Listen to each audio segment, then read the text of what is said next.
Hi everyone, I'm Jen and welcome to the Teacup Tiny Home Summer Night Dream Show Home.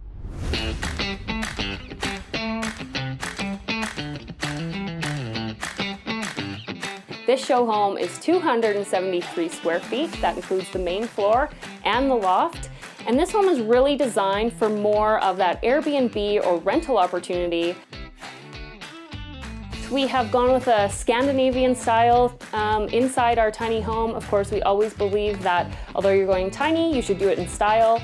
So we've mixed in these really great contrasting colors with the gold, the black, the white to create a home that is beautiful, nice to look at, and super comfortable to live in. So we'll start on the outside with some of the materials that we used, and here we used white vinyl siding. This is really great because it is lightweight and it's very affordable. We also have an exterior plug on the outside here, which is really great. Wherever you have a door, you definitely want to have a plug and a light. Because our light fixture sticks out about 9 inches, that puts you outside the regulated width of a tiny home RV. Therefore, we have to take the light off whenever we're traveling. We have a triple axle trailer, which gives you gross vehicle weight rating of 21,000 pounds. This home itself only weighs 12,000 pounds, so it gives you a lot of extra room for storage. Moving on further down the tiny home, here we have our cover panel for our tankless hot water heater and the exhaust for the propane. Because it is a propane appliance, it needs to be directly exhausted to the outside. We have these drip edges around the hot water heater as well as around the windows and anytime there's a hole in the outside of the home. What this does is this makes sure that any water is diverted away from the windows and the openings to keep your home safe from water. This is part of the Alberta Building Code. It's not necessarily part of an RV code, but it is very important to make sure that you take these extra steps to keep water out of your tiny home. Take note of the clearance lights. We have amber lights on the sides, and then we also have your brake lights up top here that are red, and you really want to make sure you have these, especially for safety when you're going down the highway and when you're driving at night. On the other side of the tiny home, we have our 30 amp plug. You can plug into any home or any house using this RV cord, as well as our cable hookup here. And as we go down a bit further, this is where you would tie your hose into your tiny home so you can get your pressurized water lines, and that would be the water source. Moving further down, we have the furnace and the cover here, along with the exterior exhaust, and of course our drip edges around this to make sure water doesn't get in. Lastly, on the front of the tiny home is our propane hookup. We have the opportunity to hook up 2 tanks, so you don't need to worry about running out of propane in one. You can hook up the other and be good to go, or you could always do a freestanding larger tank if you are more permanently installed. We have standard residential windows. They are UV rated. They are double pane windows, the same thing that you would use in your home, but they do have tempered glass on the outside, which helps protect the glass when you're traveling down the highway. So now we're on the inside, and there are some really great features right when you come in the front door. So think of walking in, you have your hands full. We have a great shelving station here that you could use as a drop station for your keys or change or something like that. And then over on the other side, we have a lot of storage for shoes and outside gear, anything that you need to put in there. Another great feature is that the main floor bedroom is raised, so we have an abundance of storage underneath the master bedroom floor.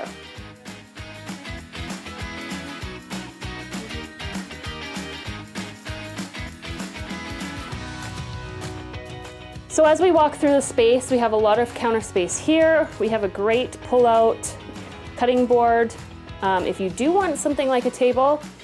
And then we also have our laundry rough-in to the side here.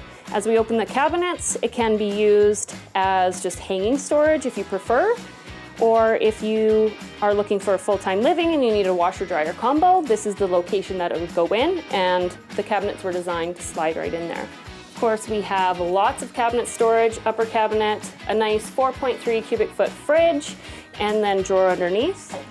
You never want to forget about where your garbage goes in a tiny home, so always plan for a space for that.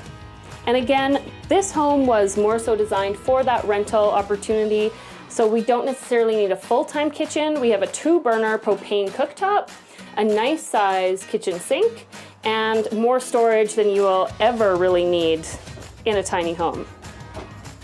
One of my favorite features is, of course, this toe kick drawer. You just give it a little tap, slide it out, and you can keep some lower profiled items in there. That is our propane tankless hot water heater. It's a Suburban tankless hot water heater, and that provides the hot water for the whole home. What I really like about this tankless unit is that it fits in the bottom of the cabinet nicely and it doesn't take up a lot of room. That's really important in a tiny home. We have these great shelves. For extra storage, I like using these shelves because they don't weigh too much. Upper cabinets, of course, they weigh a lot more than open shelving does. Lastly, we have this great ventilation fan, and you definitely want that to be circulating the air and making up that air when you're using your cooktop.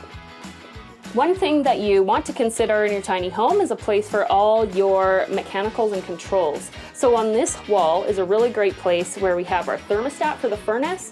This is our thermostat and control for our hot water heater. And here is our control for our gray holding tank. This one does have a gray holding tank. It doesn't have a black holding tank because it has composting toilet.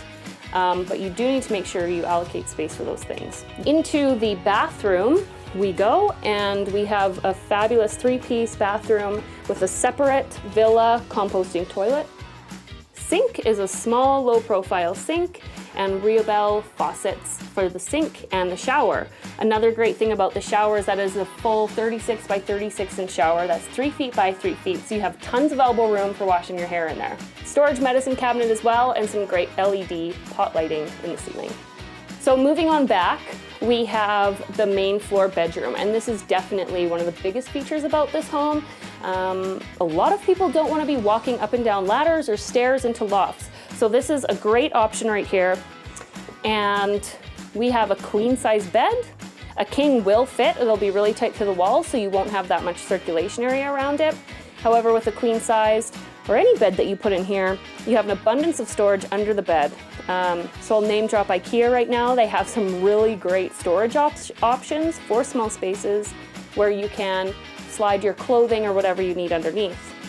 If we were customizing this bedroom, then we could also add upper cabinet storage or hanging storage for your clothing or folding clothes as well.